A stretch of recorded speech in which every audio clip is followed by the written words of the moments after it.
This big story in the NBA, there's a couple of dueling stories going at it.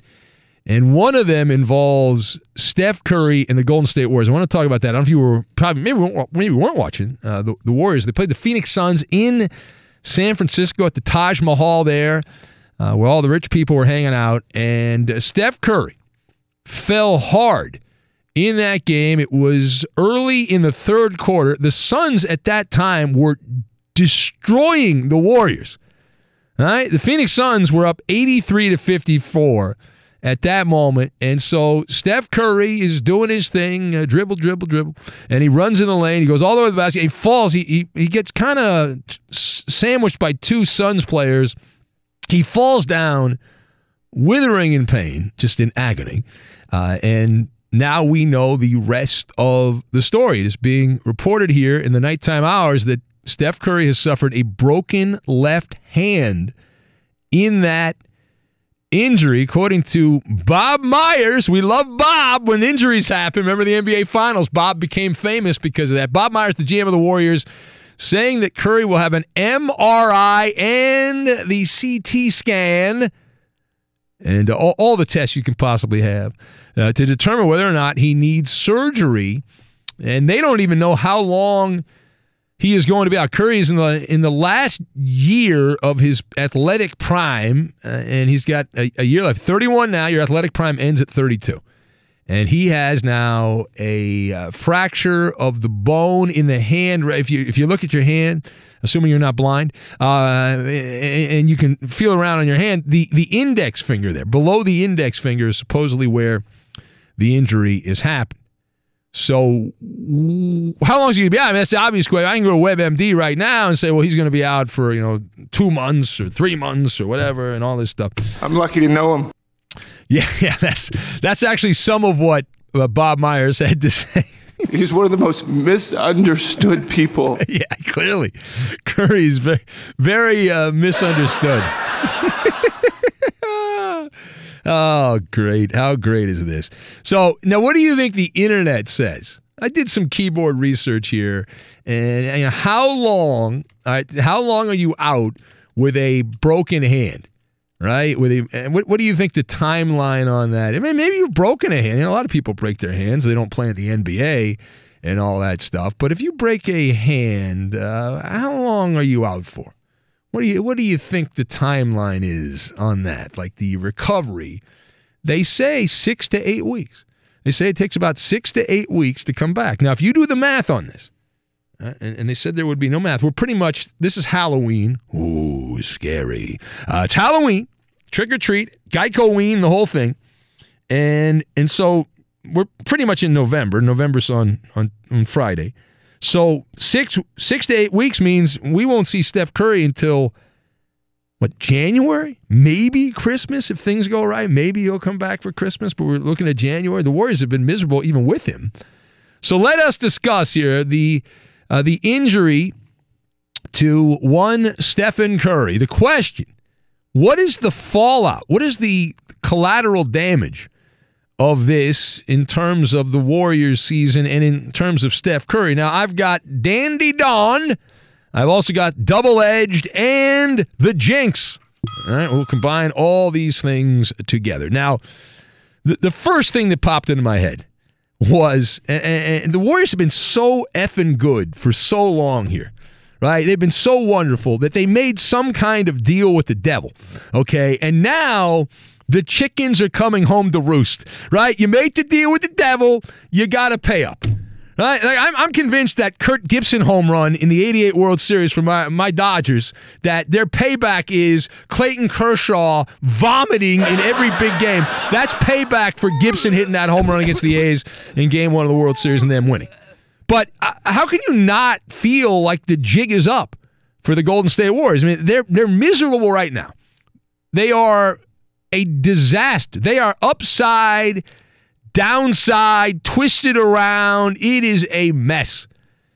Now, they say that opportunities, when you have obstacles, you are provided opportunity. We hear that all the time. Next man up and all that stuff.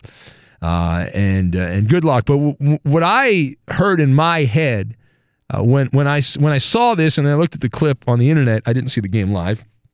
I was watching the baseball game, but I saw the clip on the internet and I looked at it a couple times and I said, I channeled Dandy Dawn Meredith. Turn out the lights, the party's over. That's the Golden State Warriors right there. I mean, that's it. They have continuously this last decade been a nonstop success story, even though they've lost in the finals a few times and all that. But they've been relentless during the regular season. Iconic players. And now it's like they might as well bring back Mike Montgomery as coach of the Warriors. You talk about the D squad for Golden State. Can they sign a Donald Foyle and bring him back to play for the Warriors? I mean, my God. Have you seen the roster when you take Curry away from that? Wow, this is unsalvageable. This is broken beyond repair. I am giving the eulogy for the Golden State Warriors because even if Curry comes back and is fine in January, the Warriors are going to be so terrible. They are going to have to get the largest ladder in the world and climb all the way up to the top, and they still won't even be anywhere close to the playoffs in the Western Conference. So forget about it. That is it. Yes, we'd like to send our condolences to Steph Curry, Steve Kerr, Draymond Green, Klay Thompson, and the Warriors. You are now putting out a piecemeal roster of inadequate, insufficient ball players. You are screwed.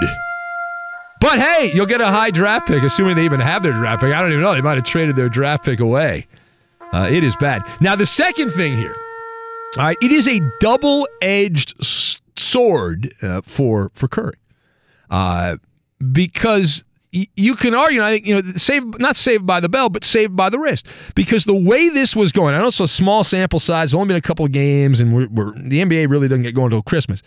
But if you've paid any attention, you have the haves and the have-nots, and Golden State has matured into the have-nots. They've gone from the haves to the have-nots so far. And Steph Curry was being set up to be the fall guy, right? In a very crude way, people were going to unload on Curry for being a fraud, that he's a phony, and the fact that the Warriors had all those wins was more of a byproduct of Klay Thompson and Draymond Green and the other players around Steph Curry, the support staff, Andre Iguodala and all those guys, and that Curry's not one of the all-time great players, that he's been exposed. And that would have been the storyline in the NBA. But in many respects, this is being saved by the wrist. Because Steph Curry's going to get a mulligan. Because now, even if you think that this would have continued down horror highway for Golden State, you don't know for sure, right? You don't know what you don't know, and you don't know for sure. The unknown. And Steph Curry, because he's going to be out for, looks like a couple of months here, depending on how everything comes back, he has plausible deniability. All right? So we can all hold shovels, and we should put dirt on the grave of Golden State. We should absolutely do that. But this actually works out as a net positive for the legacy of Steph Curry, because this was, very early, looking like it outside of a radical transformation. A dramatic change. This was going to be a disaster. So, Steph Curry, next year Klay Thompson will be back.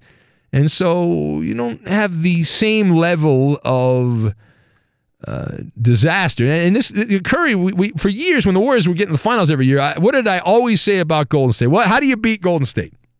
3 things. Snap, crackle, pop. Now, it finally happened against Toronto in the NBA Finals. And now it's not even snap, crackle, pop. It's probably just snap, crackle. Because you've got Klay Thompson and Steph Curry out. And so that dependability, that reliability, the consistency of these guys is gone. Here is Steve Kerr. You think Steve's back's going to act up now? Maybe he might want to take a little leave of absence. Here is Steve Kerr commenting on the Warriors. Boy, are they up Poop Creek without a paddle. We're just trying to find our footing, and obviously this puts us in a tough spot. So we'll assess it and we'll go from there. Yeah, that's the sound of a beaten man. That's the sound. Any chance that President Trump piles on here and You're fired. Yeah. That's Curry sounds like he's battered, bruised, and completely beaten in that soundbite, does he not? Yeah. All right, last thing on this. So we can all agree the walls are now caving in on the Warriors, and it's more than just an uphill battle, right? I mean, you don't have to get the CompuBox punching stats to see this is a one-sided fight, and everyone and their uncle is kicking the snot out of the Golden State Warriors. They got, they don't have a lot. They do not have a lot on that team, and they can try to form Voltron, right, and lead their way out of this, but it ain't going to work, man. It's a mess. They're trying to play a style they don't have the artillery for. It's trying to win the Indy 500, and you're on a horse. That's what Golden State's got. Good luck. Good luck winning the Indianapolis 500 when you're on a horse and you're going against the car. Anyway, and then you got the jinx. And I've already seen this. Some people have been emailing me, my troll advisors, that this is somehow related to the Warriors selling out their hardcore fans. That this hex has been placed on the Warrior franchise. They've been given the whammy because they left Oakland. They had a very passionate fan base, people in Oakland, and they sold out to the one percenters who run the social media companies globally who are in the Bay Area, and they built this Taj Mahal, and that this is some kind of evil fortune that has been placed on the Warriors because of that. Now, I'm not buying a thing, but it is interesting to think about, though. For a second, I did think, well, maybe they should go out and buy those like fuzzy dice, and maybe that'll turn their luck around, or get a rabbit's foot or something like that, because it is bad. Bad.